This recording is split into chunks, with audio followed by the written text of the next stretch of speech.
Hello, good morning everyone. Welcome to Ace Point. This is Shivani Saxena. Hope you are very well. So morning के 7 o'clock हो चुके हैं और today current affairs का time भी हो चुका है।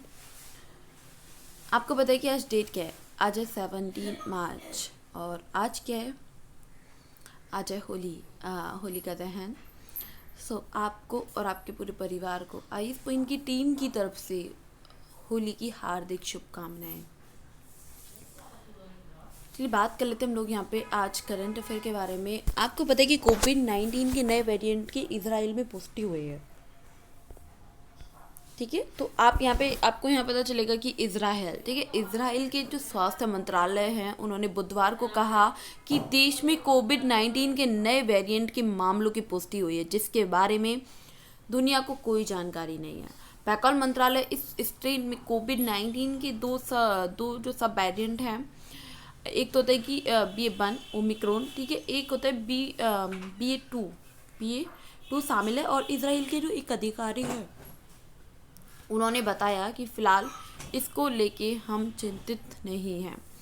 तो देखिए जो भी नए जो वेरिएंट है उसकी जो पुष्टि हुई है उसको लेके अभी जो भी नेक्स्ट न्यूज़ होगी, जो नेक्स्ट अपडेट होगी वो आप लोगों तक पहुंच जाएगी। लेकिन हाँ, ये मैं आपको बता देती हूँ, इसको लेके थोड़ा अपडेट रहें। चलिए बात कर लेते हैं हम यहाँ पे हमारी जो नेक्स्ट क्वेश्चन है, नेक्स्ट जो न्यूज़ है वो क्या है। आपको पता है कि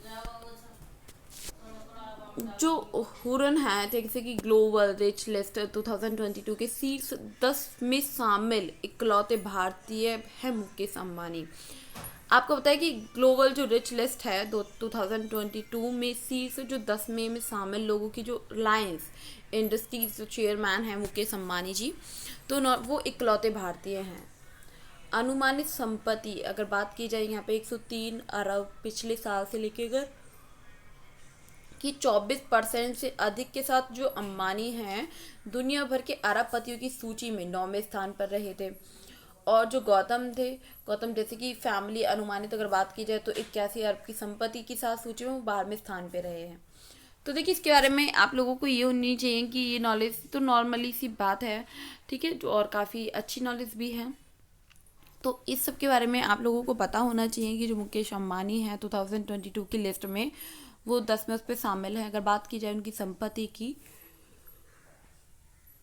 तो 103 अरब संपत्ति और पिछले साल 24% से अधिक थी। तो इसके बारे में जो दुनिया भर में अगर बात की जाए तो 9वें स्थान पर ये रहे हैं मुकेश अंबानी जी।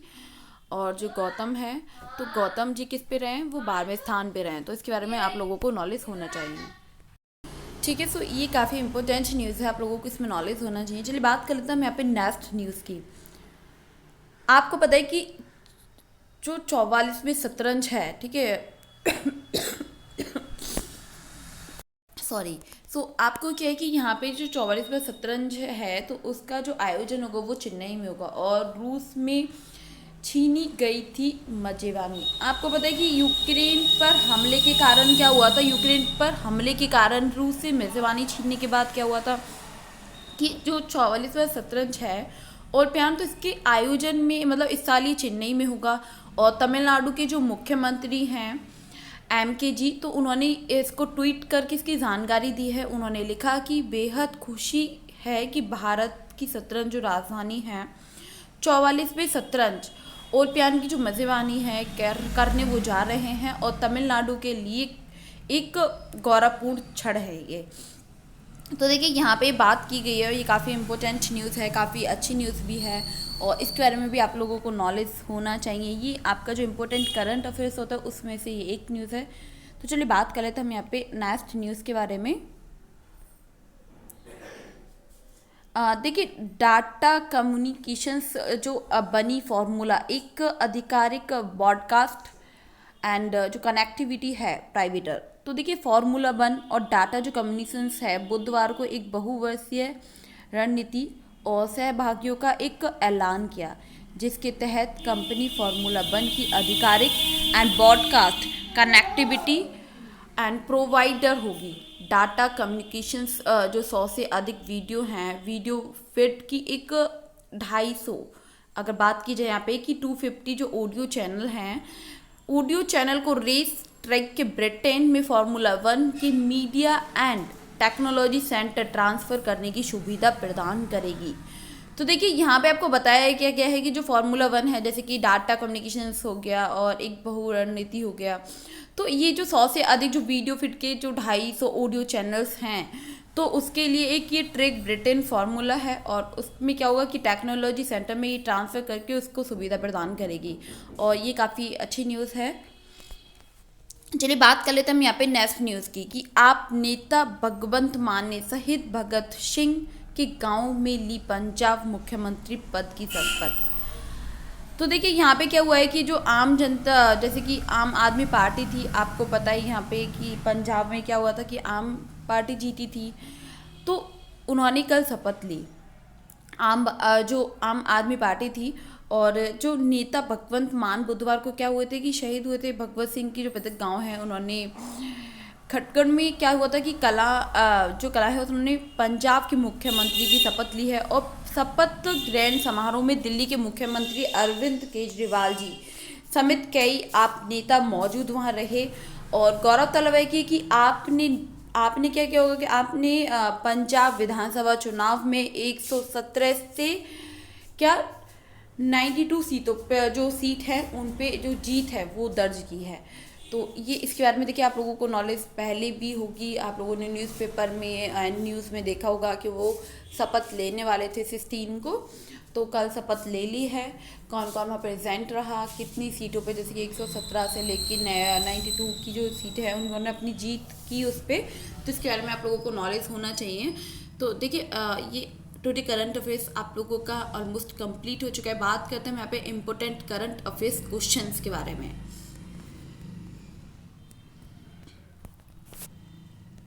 देखिए यहाँ पे आपसे फर्स्ट क्वेश्चन ये पूछा गया है कि जो हाल ही में खबरों में रहा ULPIN, ठीक है, यूरोपियन देश में क्या हुआ है कि किस क्षेत्र से संबंधित एक विशिष्ट पहचान संख्या है ये, तो इसका आंसर होगा भूमि संसाधन। आपको पता है कि हाल ही में क्या हुआ था कि हाल ही में असम के लिए यूनिक लैंड एंड जो प्रेंसल है, तो उन्होंने आइडेंटिफिकेशन, अगर बात की जाए आइडेंटिफिकेशन नंबर, ये उसको लॉन्च किया है, ठीक है, जो ULPIN होता है कि इसको ये लॉन्च किया गया था। और भूमि संसाधन विभाग में digital India land and records जो आधुनिकीकरण कार्यक्रम के तहत जो इसकी अवधारणा की गई थी, और इस पहल के तहत क्या हुआ था कि 14 अंकों का अल्फा जो होता है ना कि न्यूमेरिक जो एक भू संस्थानिक विशिष्ट पहचान संख्या जारी की थी, और इसे राज्य के प्रत्येक भूमि पार्सल के लिए भू आधार के रूप में देखा जाता है। राज्य का जो उद्देश्य है, जैसे कि राज्य का उद्देश्य मिशन वसुंधरा के तहत भूमि रिकॉर्ड एंड डेटाबेस आसपास की जो सभी प्रक्रिया हैं उनको एकीकृत करना है। तो देखिए ये यहाँ पे बहुत इंपॉर्टेंट न्यूज़ है, काफ़ी अच्छी भी है। तो ये क्वेश्चन आप लोगों के लिए देखिए पढ़ने में भी अच्छा लगा और काफ़ी अच्छा है भी, तो आप इसको अगर 2-3 बार प्रैक्टिस कर लेते हैं बोल के भी, तो आप इसको इजीली याद कर सकते हैं। चलिए बात कर लेते हैं हम यहाँ पे नेक्स्ट न्यूज़ की।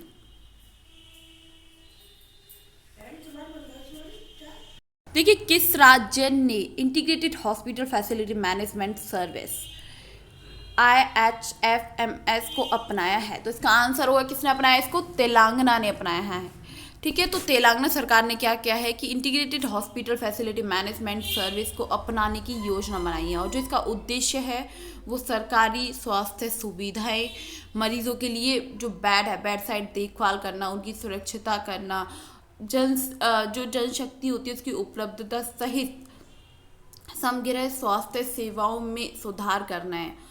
और इसमें एक महीने में जैसे कि प्रति अस्पताल बिस्तर 7500 रुपये का खर्च शामिल है इसमें। सो देखिए आप लोगों को इसके बारे में पता होना चाहिए। अगर आप लोगों का कोई भी डाउट है तो आप इसे कमेंट बॉक्स में क्लियर कर सकते हैं। चलिए बात कर लेते हैं हम यहाँ पे जो हमारा नेक्स्ट क्वेश्चन है। देखिए नेक्स्ट क्वेश्चन क्या है, नेक्स्ट क्वेश्चन में हमसे पूछा गया है कि किस भारतीय शहर ने जलवायु कार्य योजना जारी की और जलवायु परिवर्तन की जो चुनौतियां हैं उससे निपटने के लिए 30 वर्षीय रोड मैप निर्धारित किया। तो इसका आंसर होगा मुंबई। आपको पता है कि हाल ही में जारी मुंबई जलवायु जो कार्य योजना है तो उसमें क्या हुआ है कि ये जो मैप है, जैसे कि अगर बात की जाए कि जलवायु परिवर्तन की जो चुनौतियां हैं, चुनौतियों से जो निपटने के लिए शहर के लिए 30 साल का रोड मैप तैयार किया है। और अगर विभिन्न मुंबई की बात की जाए तो नगर निगम जैसे कि BMC विश्व संसाधन संस्थान एंड WRI भारत और जो C40 है ना, तो उन्होंने क्या किया कि शहरों की जो नेटवर्क है, नेटवर्कों की जो तकनीकी है सहयोग से यह योजना तैयार की।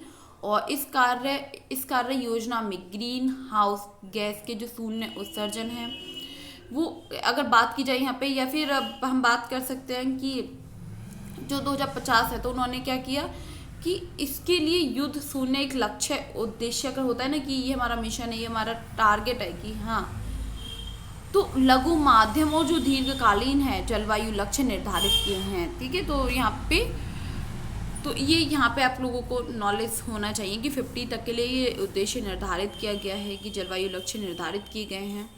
तो ये काफ़ी इम्पोर्टेंट क्वेश्चन है, तो इसके बारे में आप लोगों को नॉलेज होना चाहिए। तो ऑलमोस्ट इसके बारे में भी आप लोगों को नॉलेज हो गई। अगर आप लोगों का इसको लेके कोई भी डाउट है तो आप उसे कमेंट बॉक्स में क्लियर कर सकते हैं। देखिए हमारा जो नेक्स्ट क्वेश्चन क्या है, नेक्स्ट क्वेश्चन है कि हाल ही में खबरों में रहा जिनेवा कन्वेंशन। तो इसमें क्या हुआ है कि किस क्षेत्र से संबंधित है, तो ये किससे संबंधित है, ये संबंधित है युद्ध के दौरान लड़ाकू व्यवहार के नियम से संबंधित है जिनेवा कन्वेंशन। तो देखिए आपको पता है कि जो जिनेवा कन्वेंशन है कि उसके दौरान लड़ाकू व्यवहार